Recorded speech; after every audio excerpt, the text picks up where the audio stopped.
let's move into Jared McCain. 6'3", 195-pound shooting guard, combo guard, point guard, Combo guard. combo guard. Number 10 on ESPN's recruiting rank, not their preseason NBA draft or anything. Just talking about recruiting. Number 8 on my preseason board right now. Where are you at with Jared McCain? Headed to Duke. I love him. I was trying to do kind of a little bit of a quick project behind the scenes for this pod, but I actually might save it for an article this year. Sorry. But my point of what I was going to do is I kind of hinted at it earlier. I think Jared could be a guy that is very popular with NBA scouts that won't put up huge numbers. I love his game. I think he's listed around 6'3", 200. I feel like he plays bigger than 6'3". Not elite top speed, but really dangerous gears in traffic is what one of my notes I wrote down. Can be slippery. I love the poise in his game. I think he plays with great control. Another guy like Jacoby Walter, where like you can smother him and he's fine. He's okay. He's not going to panic. I think he navigates the floor on the offensive side of the ball to get kind of where he wants to get, and that's where I wrote like slippery is like there's a lot of times where I'm like, where are you going? Where are you going? And I'm like, whoa, how did you feel that angle out? It's just, I really like his game. Duke is a very talented team this year. A lot of mouths to feed. Caleb Foster, Tyrese Proctor. Yeah, I'll run through their guard. Yeah, Philip chart right now. Go ahead. Jared McCain, Caleb Foster, Jalen Blakes, Jeremy Roach, Tyrese Proctor, Jaden Shoot. Shoot. I don't know. Sophomore. Shoot. We'll say shoot. I like shoot better. But like that's a lot of mouths to feed. That's a lot of guys who got minutes last year. That's a lot of guys with real pedigree as recruits who are gonna demand minutes. I am worried about what type of opportunity he's able to get this year, and if he's going to be able to be put in the right position to succeed for both him and the team. But man, I would be playing him a ton. I'd play him and Proctor together a lot. I really like McCain. I like that's a guy. I just wrote like gives me a lot of Sean Livingston vibes with the way he plays to his strengths and understands the game, like understands how to balance out, understands where to find his teammates. I think he's going to be one of these guys that you might not check all the boxes of like freak athlete, explosive, but I think you're just going to be like, Jared McCain can play. And one of my biggest things I always personally say is if I put this guy on a court with NBA players right now in like a pickup game, would he be able to hang his own? And I think Jared McCain would be a joy to play with. Yeah. Like it's the same vibe I got. And I'm not just saying this, go look at my episodes. I was like, when I watched Asar Thompson, I was like, he'd be a joy to play with because I'd be in transition and look up and all of a sudden the ball would be heading towards me because he'd just be like, I don't need to score every time. Like I know where the ball's supposed to go. I'm going to find you if you're open. I get that vibe with Jared McCain. Like he might not put up 20 a game, but in a pickup game, he might have 6 assists if we're playing, and he just be finding everyone and making life easier. So I'm probably going to be a bigger fan preseason than some others, but I just think that's a guy that if you're a smart team, you can get him at a certain range. You'd be pretty pumped about like, hey, we're adding Jared McCain to the mix. Is Derek White a weird comparison? Maybe I don't hate that because neither are. Am I on fire in 24 with pro comps? Like because neither are real high level athletes, but they're just awesome connectors. They're good defenders. They see the floor well. They can shoot. That's not bad. Look at you, Mr. I hate comps. I think I'm like 2 for 2 this year. Like the wheels are turning, folks. The winds have changed. Quit now. Quit while you're ahead. Okay, so with McCain, I think he's kind of in this tough kind of limbo period, and I think this is kind of interesting going back to the combo guard episode we did the other week, where he's big enough where he's makes all the sense in the world as a shooting guard in high school, but when we look at him transitioning to the NBA eventually, it's like you're not going to be a 6'3" shooting guard. But then you look at how he plays, it's like, oh, there are some real point guard skills that are lurking there. So if you're Duke, are you looking to play him more as the point, more off ball, or yes? Yes. I think you I think you got to do combo guard status. Let him run wild a little bit. Um, it's just one of those things. Like Duke's gonna have to continue to be kind of like versatile with. If you're gonna try to play all these guys together at Duke, you're gonna have to be able to adapt with the roles. Like not everyone's gonna be able to play point guard. Like there's gonna have to be some guys that can play combo guards. Like Proctor's probably gonna play off the ball a little bit. I think the shot's gonna take another step forward. Um, and I just think Jared's gonna be one of those versatile guys. So I don't know. I'm just buying that all of them are gonna be top notch. Jared's gonna be finding a way where it's like you have to play Jared McCain on the court because he's gonna make winning plays. Almost had to find there. Yeah, Wow, I was so excited for a potential fine. Yeah. So what really stood out to me because my first exposure to him was uh, the McDonald's All American game. I was like, oh boy, this dude is a shooter. And then he had a couple driving kicks where it's like, oh my God, he reads that weak side corner incredibly well. And that carried over throughout the high school stuff. As always like, okay, this is a real thing.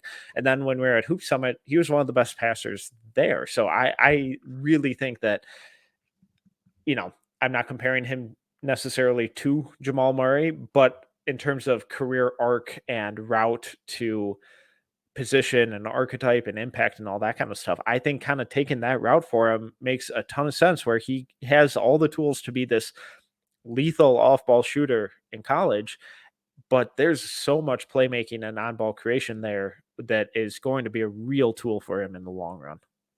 Yeah, I'm really buying him turning into a heck of a player. I know there's a lot of Duke diehards out there that are like, hey, Jeremy Roach and stuff. I think there's going to get to a point where it's like, hey, Jared McCain and Tyrese Proctor on the court. Yeah.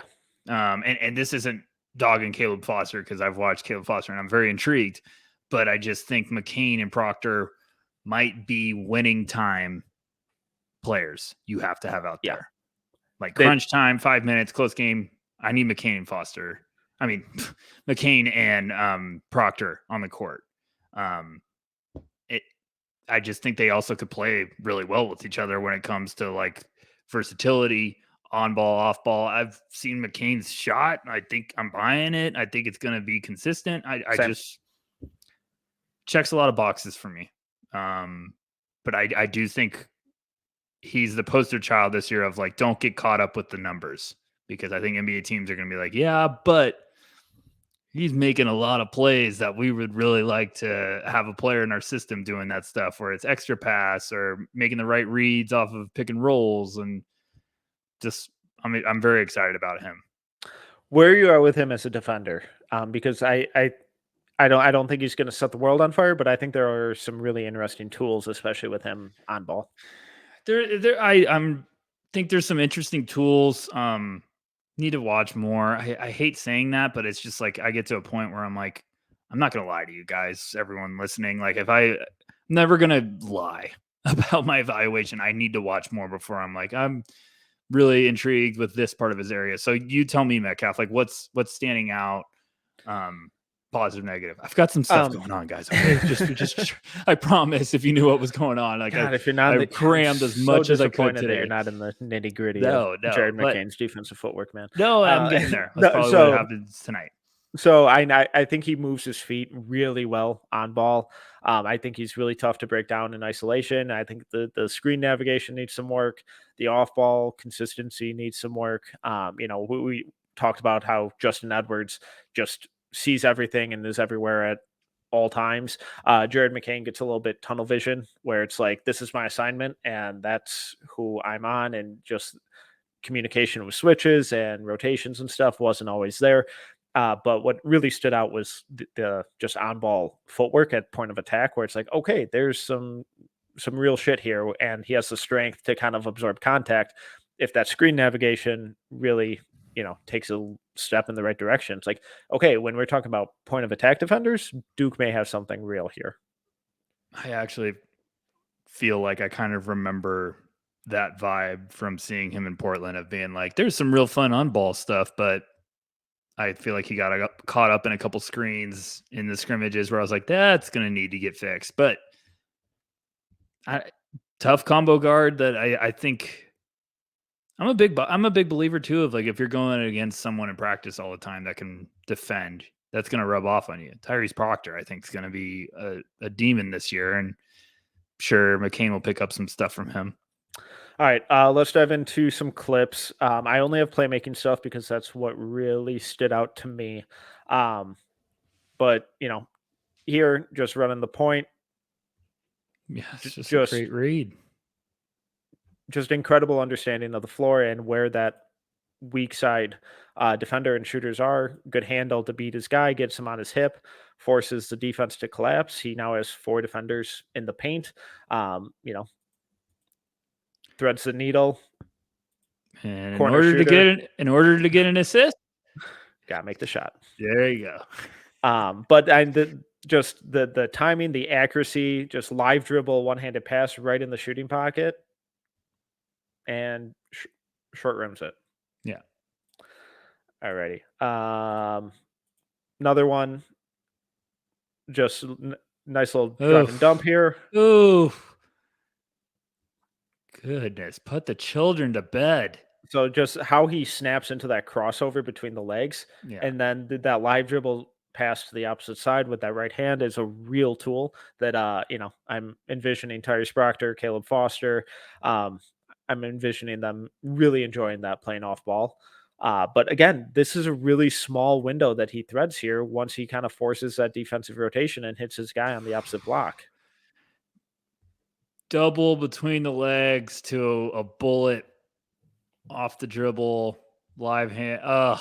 I mean, that's the type of stuff where I'm just like, those are big, big grown man plays. It's Ugh, God, and if his teammate would have blown that one, oh my goodness. yeah, I was about to yell, dunk the damn ball. Like, but something else with Jared that I really love with how he kind of sets up some of his playmaking stuff is how he leverages his off-ball movement to kind of put himself in different positions on the floor to then create for others. So, just a nice little set here. Runs off a screen a couple times that gets into a pick and roll, and then just that understanding of the weak side again. It's really high level stuff, but he's the type of player where you can run him through that DHO initially, then run him off the screen into the pin down, into the pick and roll, hesitation move, gets both defenders to bite to him, which forces that weak side defender to rotate all the way over and tag the roller. McCain sees that, makes that two-handed skip pass right in the shooting pocket. Shooter misses a wide open 3. and I think people need to understand for everyone watching, like this has to be a very quick analysis from McCain. Like you have to read that drop defender coming over, and the second that guy starts to move, the ball should be going. And that's exactly what he does when he sees it. The moment the body movement of the help side defender, the drop guy, is coming over, Jared is already throwing that pass. That's just such good reaction, especially coming off when you got 2 defenders in your face. Like flip the head around. What's going on? Boom. And then just the zip that he gets on it too with the backhand. Just beautiful. really, really impressive stuff. And then finally here, just kind of has a smaller defender on him, runs through, gets that post up, backs him down, spins baseline, collapses 3 defenders. Again, real small window to kick out to an open shooter and gets the rebound. Vibes of Mark Jackson. I just love the feel. Like it's just something that continues to check boxes for me. And I think if he's putting up respectable numbers as a shooter with that playmaking ability and the defense takes a step forward, like The NBA, we've said multiple times, is transitioning to combo guard. Like they just want guards. They want guys that can do a little bit of everything. It's like, you could say that, you could argue that the positionless idea has now transformed into the backcourt, where it's like, hey, if you could just do a lot of little stuff on both areas, they're going to find a place for you. So, and I'm not saying like every team's trying to pull off the Damian Lillard, CJ McCollum, or Monte Ellis, Steph Curry backcourts, but I think you're just looking now for that type of role player that can, or type of guard that can play a variety of roles. So Jared, I think, is just big bodied and plays bigger on tape than 6'3". So I was trying to find it today. I feel like even at Hoop Summit, they had him at 6'4". And I was like, Duke, I are don't you playing remember. us dirty, Duke? We're rolling rounding down to 6'3". But I think he can play. He's a hooper. Yeah, I think he's going to surprise a lot of people with his ability to kind of run the point, to create for others. I think the playmaking is some of the best in this class so far, or at least among the freshmen. Any final Jared McCain thoughts, or He rocks. have we No, covered it? I'm this is why I'm saying, like, I'm intrigued with this class now, is because you start to see some of these guys where it's like, hey, maybe they're not number one picks, but they're probably going to be damn good assets for an NBA team. And that's why I think everyone that's saying this class sucks, leave me alone. No, I'm kidding. I understand why everyone's got some doubts, but those are the same. We get this all the time, where in 6 months people are like, this class is kind of fun. And I'm like, oh, it's always been fun. This is what we do. We love basketball. We love hoops. So